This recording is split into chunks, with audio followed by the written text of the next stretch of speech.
একটা কথা আপনাদের সামনে বলতে চাই, আমাদের নেতৃবৃন্দের অনেক ভুল ত্রুটি আছে। আমরা নেতৃত্বের প্রতিযোগিতা করতেছি,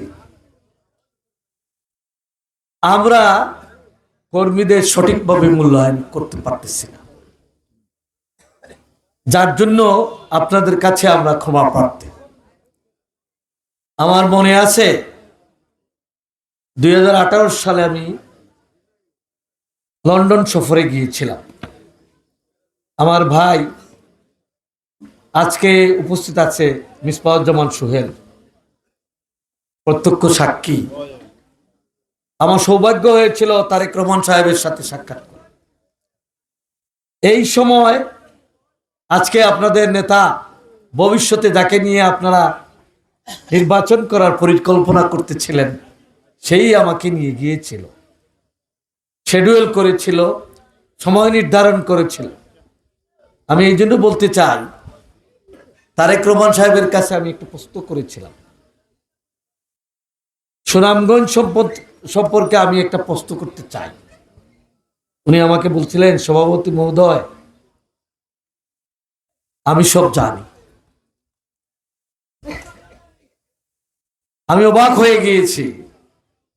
উনি একটি কথা বলেছিলেন যে এই ঘটনার সময় আপনি তো উপস্থিত ছিলেন। আমি অবাক, আমি বিস্ময় যে তথ্য প্রযুক্তি কোন জায়গায় এগিয়ে নিয়ে গিয়েছে। আমরা যে কর্মকাণ্ড পরিচালনা করতেছি, আমাদের কর্মকাণ্ড তারেক রহমান আজকের দিনের নেতা, নতুন প্রজন্মের অহংকার, প্রত্যেকের খবর রাখেন, প্রত্যেককে মূল্যায়ন করেন ওইভাবে। তাই আমি নেতৃবৃন্দকে বলতে চাই, প্রতিযোগিতা করবেন, প্রতিহিংসা করবেন। হিংসা, অহংকার এবং লোভ, এই তিন জিনিস আমাদেরকে ধ্বংস। শেখ হাসিনা পালিয়ে গেছে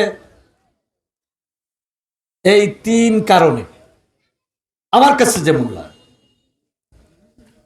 শেখ হাসিনা অহংকারী হয়ে গিয়েছিল, লোভী হয়ে গিয়েছিল এবং হিংসা পরায়ণ হয়ে। তাই আপনাদেরকে, আমি আমার নেতৃবৃন্দদেরকে, যারা মঞ্চে বসে আছেন, যারা সামনে আছেন, আমি অনুরোধ করতে চাই যে এই তিন জিনিস পরিহার করুন। আগামী দিন রাজনীতি, তারেক রহমান বলেছেন, অত্যন্ত কঠিন। কঠিন এজন্য আপনাকে জবাবদিহির সামনে হতে হবে, আপনি যে স্তরের নেতাই হন না কেন। আমি মঞ্চে বসে মিসবাহুজ্জামান সোহেলের সাথে আলাপ করতেছিলাম। আজকে ম্যারাথন বক্তৃতা আপনারা শুনেছেন। একটা অনুষ্ঠানের কথা আমাকে মনে করিয়ে দিল আমার ভাই মিসবাহুজ্জামান সোহেল। এভাবে জিয়াউর রহমান সাহেবের মৃত্যুবার্ষিকী উপলক্ষে উনি ডায়াসে বসেন নাই, উনি শ্রোতার সারিতে ছিলেন তারেক রহমান সাহেব। এবং কে কি বক্তৃতা দেন তার মন্তব্য করতেছিলেন। এই মন্তব্য পাশে বসা কেন্দ্রীয় নেতৃবৃন্দ ছিলেন। মন্তব্য শুনে অনেকেই বক্তৃতার মঞ্চে আসেন না। এত কঠিন, এত শক্ত মন্তব্য করেছিলেন। আপনারা নেতৃবৃন্দের কাছে আমি অনুরোধ জানাতে চাই, বক্তৃতা দিবেন, ইউটিউবে বক্তৃতা শেখার পদ্ধতি আছে, লেখাপড়া করে আসেন, মানুষের ভালোবাসা পাবেন, মানুষ আপনাদেরকে মূল্যায়ন করবে, শ্রদ্ধা করবে, অভিবাদন জানাবে। আপনার চরিত্র, আপনি যদি হিংসা বিদ্বেষী হন, আপনি যদি অহংকারী হন, আপনি যদি লোভী হন, মানুষ আপনাদেরকে প্রত্যাখ্যান করে। তাই আমি আমার প্রত্যেক কর্মী বাহিনীকে, কর্মী ভাইদেরকে নেতৃবৃন্দকে আমি অনুরোধ করতে চাই, সততা এবং নিষ্ঠার সাথে শেখ হাসিনার পালিয়ে যাওয়ার থেকে আমাদেরকে শিক্ষা গ্রহণ করতে হবে। আপনারা দেখেছেন, প্রিন্ট মিডিয়ায় দেখেছেন, ইলেকট্রনিক মিডিয়ায় দেখেছেন, দুপুরে রান্না করা খাবার শেখ হাসিনা খেতে পারে নাই। জনগণ পরবর্তীতে এই রান্না করা খাবার গণভবনে বসে খেয়েছে। কেন? বিগত 17 বছর গুম, খুন, হত্যা এবং নির্যাতন। আপনি আজকে আমার সাথে আমাদের মঞ্চে বসা আছে আমার ভাই লাবলু, সে লহরি গ্রামের, ওই ছোট্ট একটি লহরি গ্রামের এক বিএনপি অন্ধ সমর্থক। তাকে তার দোকান থেকে গ্রেফতার করে নিয়ে এসেছে। আজকে সে দোকান বন্ধ করে পাইলগাঁও ইউনিয়নে বিএনপির কর্মী সভায় যোগ দিয়েছে। এই কোথায় গিয়ে নির্যাতন পৌঁছেছিল? গ্রামের ওই অজপাড়া গায়েও নির্যাতিত হয়েছে আমাদের নেতা কর্মীরা। বিশেষ করে আমার বাড়ি তো সৈয়দপুর, এই এলাকায় সৈয়দপুরের লোকজন আছে। সৈয়দপুরের কর্মী বাহিনীরা রাত্রে বাড়িতে ঘুমাইতে পারে না। আমার মনে আছে গত ইলেকশনের সময় রাত্রে 10:30টার সময় আমি ইনফরমেশন পেলাম যে জগন্নাথপুরে রেইড হবে। ফোন করলাম আমার ভাই ডালিমকে, তোর বাড়ি তো রাস্তার পাশে। সে বললো, স্যার আমি তো ঘুমাইতেছি। বলে, দয়া করে ঘুমানো যাবে না, তোমাকে এক্ষুনি বেরিয়ে যেতে হবে।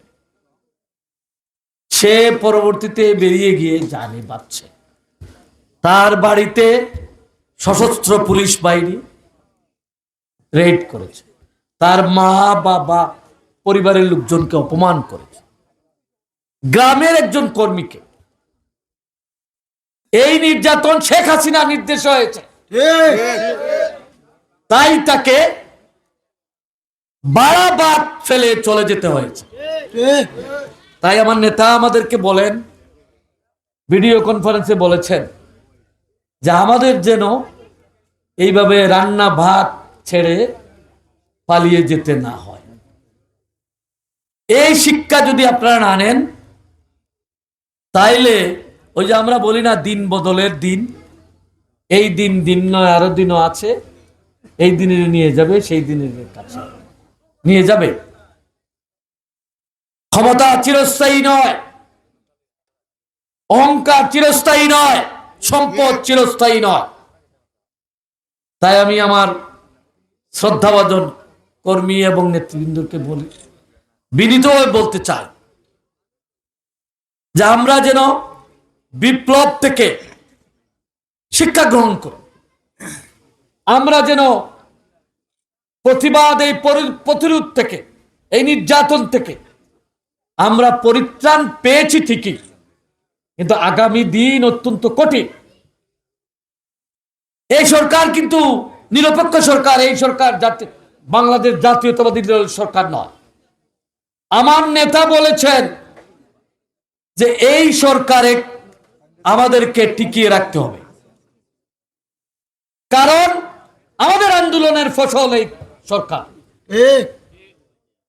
আমরা আন্দোলন করেছি, পৃথিবীর ইতিহাসে নাই কোন বিপ্লবে এক সপ্তাহে 1000 মানুষ নিহত হয়েছে, পৃথিবীর কোন বিপ্লবের ইতিহাসে নাই। প্রায় 30,000 মানুষ আহত হয়েছে, অন্ধ হয়েছে, পা হারিয়েছে। আপনারা মিডিয়াতে দেখেছেন এপিসি থেকে কিভাবে একটা মানুষকে ফেলে দিয়ে হত্যা করা হয়েছে, পুলিশের এপিসি থেকে। এ থেকে আমাদেরকে কি শিক্ষা নিতে হবে? আমরা অনুরোধ করি আমাদের কর্মী বাহিনীকে আগামী দিনে সততা এবং নিষ্ঠার সহিত দল পরিচালনা করবেন এবং আমাদের নেতা তারেক রহমান এবং তার আস্থাভাজন আমাদের প্রিয় আমার ছাত্র, সরাসরি আমি তাকে শিক্ষা দিয়েছি। কয়সর আহমদ আমাদের গর্ব।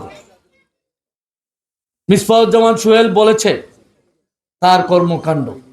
আমি গর্বিত এই জন্য যে আমাদের সৃষ্টি বিশ্বের মিডিয়ায়, বিশ্বের কাতারে, বিশ্ব মিডিয়ায়, বিশ্ব রাজনীতিতে তার নাম প্রচারিত হচ্ছে। আমরা চাই এই এলাকায় সে নেতৃত্ব দিক। আমরা চাই কয়ছর এই এলাকায় সংসদের প্রতিনিধিত্ব করুন। আপনারা কি চান না? চাই। আমরা চাই এবং আন্তরিকভাবে চাই।